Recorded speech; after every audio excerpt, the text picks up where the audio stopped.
रहीम science class online में आपको खुशामदीद कहते हैं। आज हम सॉलिड स्टेट फिज़िक्स की छोटी सी ज्योमेट्री में जो दो वर्ड इस्तेमाल होते हैं, कोऑर्डिनेशन नंबर और effective number of atom per unit cells, different structures में हम आज उनको सीखेंगे। बेसिक स्ट्रक्चर जो हम चार देखते हैं उसमें सिंपल क्यूबिक आता है, बॉडी सेंटर स्ट्रक्चर आता है, क्रिस्टल स्ट्रक्चर होता है, उसके बाद फेस सेंटर क्रिस्टल स्ट्रक्चर होता है और एंड पे डायमंड स्ट्रक्चर जो होता है उसको हम देखते हैं। सबसे पहले हमारे पास जो सिंपल क्यूबिक होता है तो उसकी शक्ल आप अगर देखें तो बिल्कुल ऐसे जैसे बंद एक डब्बे की तरह होती है और इसमें जो एटम्स होते हैं वो हर एक कॉर्नर के ऊपर क्या होते हैं, प्लेस होते हैं। इसका मतलब है जैसे हम एक कमरा लें तो कमरे के अगर हम देखें तो 8 कोने बनेंगे, तो हर एक कोने के ऊपर क्या होगा, एक एटम पड़ा होगा। अब पहले हमने ये बात समझनी है कि कोऑर्डिनेशन नंबर क्या है और effective number of atom per unit cell क्या है। कोऑर्डिनेशन नंबर का मतलब ये होता है कि एक एटम के आसपास नियर अबाउट कितने एटम्स और पड़े हुए हैं, यानी कितनों से वो कोऑर्डिनेट कर रहा है, उसके पास कौन सी किनारे वाला उसके पास ज़्यादा पड़ा हुआ है, तो वो होता है coordination number. Effective number of atom per unit cell का मतलब होता है कि एक एटम के अंदर कितने नंबर ऑफ एटम समा रहे हैं, अंदर उसके आ रहे हैं। अब देखिए जैसे एक किनारे के ऊपर एटम पड़ा हुआ है तो इसका ये मतलब नहीं है कि ये पूरे का पूरा इस यूनिट सेल का हिस्सा है। इसका मतलब ये है कि ये इस किसी और के साथ भी क्या है, अटैच है। ये ऐसे ही समझ लें जैसे आपके पास एक स्फीयर हो, स्फीयर बंद शक्ल जो है, अगर आप उसको हाफ पे काटें इसका मतलब है ये दो हिस्सों में डिवाइड हो रहा है, फिर हाफ पे काट दें तो ये क्या होगा, 4 हिस्सों में तकसीम हो जाएगा। अब 4 हिस्सों में ये ऐसे लग रहा है जैसे सर्कल होता तो ये ऐसे था जैसे 4 हिस्सों में तकसीम हुआ है, लेकिन अगर आप इसको दो तरह ऐसे काटेंगे तो ये ऐसे लग रहा होगा कि जैसे ये 8 हिस्सों में क्या हो जाएगा, बट जाएगा। फिर कोऑर्डिनेशन आप चाहे कैसे भी काटें, लेट से आप ये ऐसे काटते हैं तो टोटल 8 हिस्सों में तकसीम हो जाएगा। चूँकि अभी फिज़िकल ज्योमेट्री मैं बोर्ड के ऊपर बना नहीं सकता, जिसकी वजह से हम यूं ही फ़र्ज़ करते हैं कि आपके पास जो एटम कॉर्नर के ऊपर पड़ा हुआ है वो क्या है, उसका 1/8 पार्ट, यानी इसका 1/8वां हिस्सा इस यूनिट सेल का हिस्सा है। इसी तरह इसका 1/8वां हिस्सा, इसका 1/8वां हिस्सा, इसका 1/8वां हिस्सा, इसका 1/8वां हिस्सा, इसका 1/8वां हिस्सा, इसका 1/8वां हिस्सा और इसका 1/8वां हिस्सा इस यूनिट सेल का क्या है, हिस्सा है। टोटल नंबर ऑफ एटम्स कितने हैं आपके पास, 8 जो कोनों के ऊपर पड़े हुए हैं, लेकिन उनका हिस्सा कितना आ रहा है इसके अंदर, 1/8। तो इफेक्टिव नंबर निकालने के लिए आप क्या करते हैं, जितने नंबर ऑफ एटम कॉर्नर के ऊपर पड़े होते हैं और जितना हिस्सा उस यूनिट सेल के होता है उसके साथ क्या कर लेते हैं, मल्टीप्लाई करते हैं। जब इसको आप कैंसिल आउट करेंगे आप देखेंगे उस वक्त इफेक्टिव नंबर ऑफ एटम्स कितने आ जाएंगे आपके पास, 1 बच जाएगा। अब देखना है कि सिंपल क्यूबिक के लिए कोऑर्डिनेशन नंबर क्या है। तो कोऑर्डिनेशन नंबर में ऐसे फ़र्ज़ कर लें कि ये मैंने एक एटम ले लिया है, इस एटम के साथ एक एटम इधर भी है, इसी तरह इस एटम के साथ इस तरफ आगे की तरफ भी क्या होगा, एक एटम होगा। इस एटम के साथ रिप्लेसमेंट पे दूसरी तरफ भी क्या होगा, एटम होगा। इस तरफ भी उतने फासले पे एटम पड़ा होगा। इस तरह ऊपर की तरफ एक और एटम पड़ा होगा, यानी हम उसको लेट्स कर लेते हैं इस तरफ और इसको लेट कर लेते हैं इस तरफ। तो इसका मतलब है ये जो एटम है ये इसके पास जो नियर अबाउट जो एटम पड़े हुए हैं वो कितने हैं, 1 2 3 4 5 6। सिंपल क्यूबिक में कोऑर्डिनेशन नंबर जो है वो कितना आता है, 6 होता है।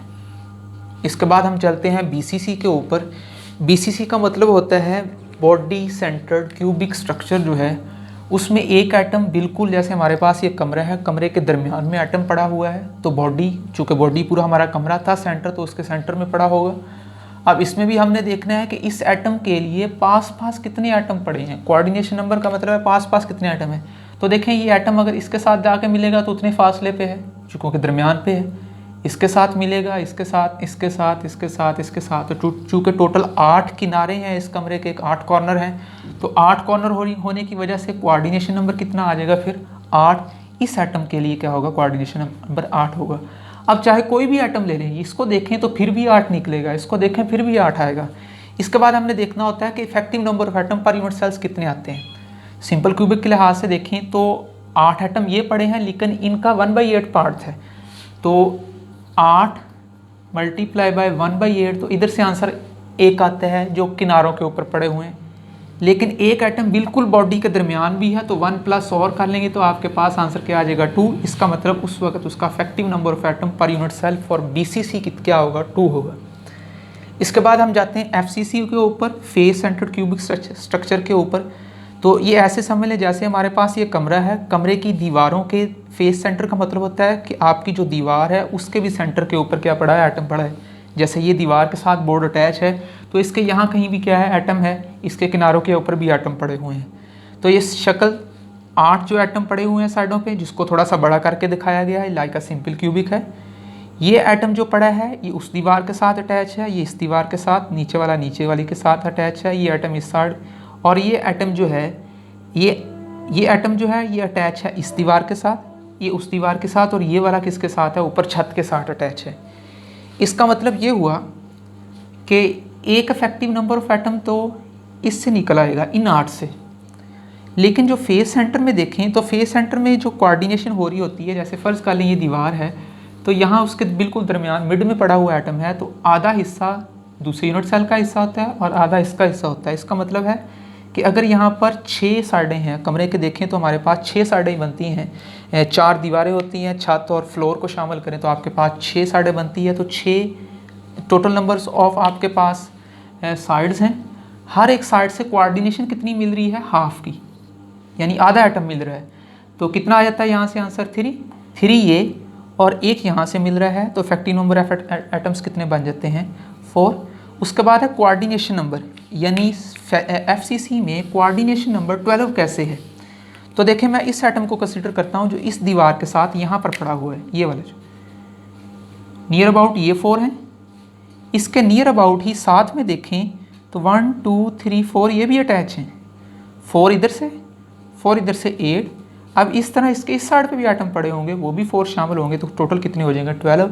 तो कोऑर्डिनेशन नंबर फॉर FCC कितना होता है 12 होता है। अब हम अपनी लास्ट ज्योमेट्री की तरफ बढ़ते हैं।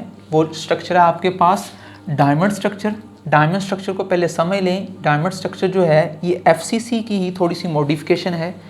FCC स्ट्रक्चर के साथ अगर आप इस लास्ट वाले एटम को इसके साथ मिला दें और इस लास्ट वाले एटम को इसके साथ मिला दें और इसके ऊपर 4 एटम मज़ीद रख दें, तो फिर कौन सा स्ट्रक्चर बन जाता है आपके पास, डायमंड स्ट्रक्चर बन जाता है।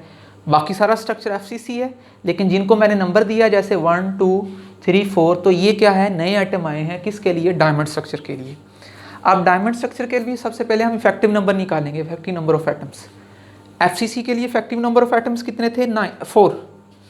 जब effective number of atom FCC के लिए 4 थे, इसका मतलब है FCC वाला स्ट्रक्चर तो 4 ही एटम देगा, लेकिन 4 एटम मजीद आपने क्या किए हैं, इस स्ट्रक्चर के अंदर एडजस्ट किए हैं जो बिल्कुल यूनिट सेल के अंदर है। तो 4 वो एटम, 4 जो आपने नए एडजस्ट किए हैं, तो इफेक्टिव नंबर ऑफ एटम्स आपके पास कितने बन जाते हैं 8। अब लेकिन कोऑर्डिनेशन नंबर ये देखना है। कोऑर्डिनेशन नंबर में देखें, कोऑर्डिनेशन नंबर जो बनता है ये दरमियान में जो रिप्लेस किए गए हैं नए एटम्स, इनकी वजह से होता है, क्योंकि यही सबसे ज़्यादा नियर अबाउट हैं आपस में। तो चूँकि ये 4 एटम्स हैं, अगर किसी एक को लें 3 ये और मज़ीद दूसरी तरफ भी बढ़ें तो ये चौथा ये एटम बन जाता है। तो 4 एटम हो सकते हैं, इसके क्या होते हैं, कोऑर्डिनेशन नंबर में 4 एटम आते हैं फॉर डायमंड स्ट्रक्चर।